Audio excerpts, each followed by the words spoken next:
Kull familja fil-Gżejjer Maltin ser tkun qed tirċievi taħlita ta' żrieraħ flimkien ma' fuljet fuq kif għandek tiżra u tindokra dawn il-fjuri.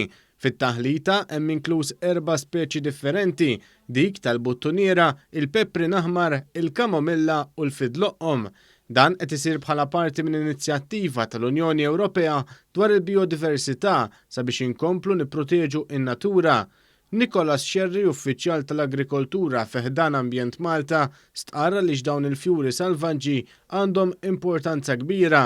Dawn huma speċi ta' pjanti li n-nies forsi familjari magħhom ma jafux li jikbru fil-natura Maltija. Kollha kemm huma għandhom effett benefiċjali għan-natura, jattiraw id-dakkara, insetti bħal naħal u l-frifet u wkoll għandhom kwalitajiet mediċinali. Ġi spjegat kif dawn l-ispeċi ta' pjanti jipprovdu ikel u ken għal pollinaturi fosthom in-naħal u l-frifet fost l-oħrajn. Barra minn hekk huma kapaċi jxerdu l-pollen minn fjura l-oħra permezz ta' żrieraħ tagħhom.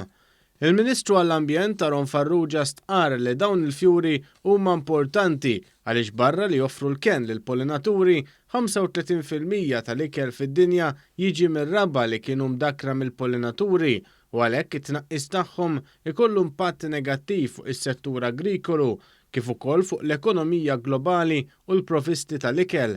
Saħaq li jekk narfu lill-pubbliku dwar l-irwol tal-fjuri selvaġġi u nħeġġu lin-nies biex ikabru dawn il-pjanti inkunu qed nikkontribwixxu għal din l-inizjattiva fuq skala Ewropea. Qed isir kollox fil-kuntest tal-pjan tal-Unjoni Ewropea dwar il-biodiversità li se joħodna sa 2030, imma wkoll fil-kuntest ta' kampanja edukattiva dwar il-bżonn fl-ekosistema tagħna tal-pollinaturi li huma tajbin u importanti għall-għejxin u għall-pjaneta tagħna.